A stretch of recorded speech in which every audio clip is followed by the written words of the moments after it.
ایک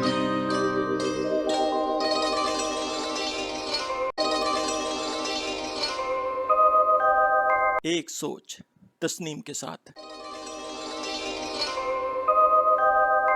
السلام علیکم دوستو، میں ہوں تسنیم اور آپ دیکھ رہے ہیں ایک سوچ تسنیم کے ساتھ۔ اگر میاں بیوی کے درمیان تفرقہ ہو جائے، لڑائی جھگڑا ہو جائے، تو اس کے بارے میں قرآن کیا کہتا ہے؟ اللہ تعالیٰ فرماتا ہے 4 سورہ میں 35ویں آیت پر، اگر تمہیں میاں بیوی کے درمیان آپس کی ان بن کا خوف ہو تو ایک منصف مرد والوں میں اور ایک عورت کے گھر والوں میں سے مقرر کرو۔ اگر یہ دونوں صلح کرانا چاہیں گے تو اللہ دونوں میں ملاپ کرا دے گا۔ یقیناً اللہ تعالیٰ پورے علم والا اور پوری خبر والا ہے۔ تو اس میں آپ نے دیکھا کہ اللہ تعالیٰ نے جوڑنے کے لیے ایک طریقہ بھی بتایا ہے کہ اگر مرد بیوقوف بن ہی گیا ہے، بیوی بیوقوف بن ہی گئی ہے، دونوں آپس میں اختلاف رکھتے ہیں، نہ وہ اپنی ضد سے ہٹتا ہے نہ وہ ٹس سے مس ہوتی ہے، تو پھر کیا کریں؟ ایک منصف مرد کی طرف سے لے لیں، ایک منصف عورت کی طرف سے لے لیں، تاکہ دونوں مل کر بات چیت کریں اور اس مسئلے کو حل کریں۔ تو اللہ تعالیٰ نے طریقہ اسی لیے بتایا کیونکہ اللہ تعالیٰ نہیں چاہتا کہ میاں بیوی میں جدائی ہو، تو جتنا ہو سکے اللہ کے عذاب سے بچیے۔ اب میاں بیوی میں اگر صلح پھر بھی نہیں ہوتی ہے، دونوں میں لڑائی جھگڑا چل رہا ہے، کوئی بھی نہیں ماننا چاہتا، منصف بھی آئے، انہوں نے بھی سمجھایا، حالانکہ اللہ تعالیٰ نے کہا ہے کہ میں اگر ان کی نیت صحیح ہوگی منصف کی تو تب میں صلح کرا دوں گا۔ اس میں بات کس پہ آتی ہے؟ منصف کی نیت کی۔ لیکن اگر منصف بھی نہیں چاہتا، یعنی لڑکی کے ماں باپ بھی نہیں ماننا چاہتے، لڑکے کا ماں باپ بھی نہیں ماننا چاہتا، تو ظاہر ہے پھر طلاق ہو جاتی ہے۔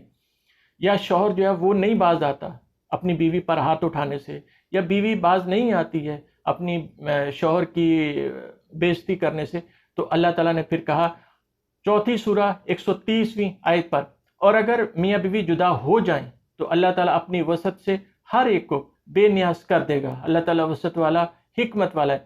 تو یہ اللہ تعالیٰ نے پھر آخری ایک حل دیا ہے کہ اگر نہیں ہوتے ہیں تو ٹھیک ہے، پھر آپ الگ ہو جائیں۔ یہ کس کے لیے کہا گیا؟ اس لیے کہ شوہر کہے کہ بیوی اگر مجھ سے الگ ہوگی تو میں اس کو جان سے مار دوں گا، اس کو میں قتل کروا دوں گا۔ بیوی کہے کہ میں شوہر کو زندہ نہیں رہنے دوں گی، یہ کسی اور کا نہیں ہو سکتا۔ تو اس لیے اللہ تعالیٰ نے یہ بتایا کہ اگر پھر بھی نہیں ہونا چاہتے، دونوں الگ ہونا چاہتے ہیں، تو بجائے اس کے کہ آپ کسی مزید عذاب میں پڑیں، تو بہتر ہے کہ آپ آرام سے اپنے راستے بدل لیں، اللہ تعالیٰ اس میں بھی برکت ڈال دے گا۔ تو یہ تھی ہماری گفتگو، تاکہ آپ سمجھ سکیں کہ میاں بیوی کا جو رشتہ ہے وہ کتنا خاص ہے اور قرآن اس بارے میں کیا کہتا ہے۔ میں نے ان موضوعات کی طرف توجہ دلائی ہے جو آپ نے شاید نظر انداز کیے ہوں، جیسے کہ میں نے آپ کو بتایا کہ نماز پڑھ کر کوئی نہیں کہتا کہ میں نماز پڑھ کر پچھتا رہا ہوں، تو یہ سنت رسول کرنے کے بعد کیوں کہتے ہیں کہ ہم پچھتا رہے ہیں؟ اسی طرح میاں بیوی میں ہمیشہ ایک دوسرے کو کیوں ایسے تصور کیا جاتا ہے کہ ہماری سوچ میں اختلاف نہیں ہوگا؟ جو شوہر یا بیوی شادی سے پہلے سوچ لیتے ہیں نا کہ ہم سوچ کے ہم وہ تلاش کریں گے ساتھی شریک حیات جس کا اور ہماری سوچ میں فرق نہ ہو، ان کے خیال احمقانہ ہیں، کیونکہ سوچ کا فرق لازمی پیدا ہوتا ہے۔ یہ اللہ تعالیٰ کا ایک قدرت کا نظام ہے، اللہ تعالیٰ کا ایک نظام ہے جس میں کوئی رد و بدل نہیں ہو سکتی۔ اللہ تعالیٰ نے ہر چیز کو دوسری چیز سے مختلف پیدا کیا ہے۔ ایک سکا بھائی دوسرے سکے بھائی سے فرق رکھتا ہے سوچ میں، حالانکہ ان کے ماں باپ ایک ہوتے ہیں، ایک گھر میں رہے ہوتے ہیں، ایک اسکول میں پڑھے ہوتے ہیں، پھر بھی ان کی سوچ میں فرق ہوتا ہے۔ اس کے دوست دوسرے ہوں گے اور اس کے دوست مختلف سوچ۔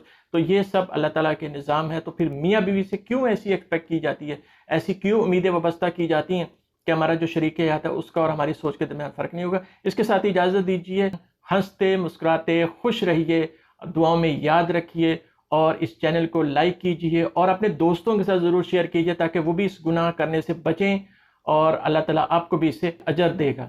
جاتے جاتے جن لوگوں نے ابھی تک سبسکرائب نہیں کیا وہ سبسکرائب کے بٹن پہ کلک کر دیجیے، اور اگر جنہوں نے لائک نہیں کیا ہے تو براہ کرم لائک بھی کر دیجیے۔ جزاک اللہ خیر، اللہ نگہبان، اللہ حافظ۔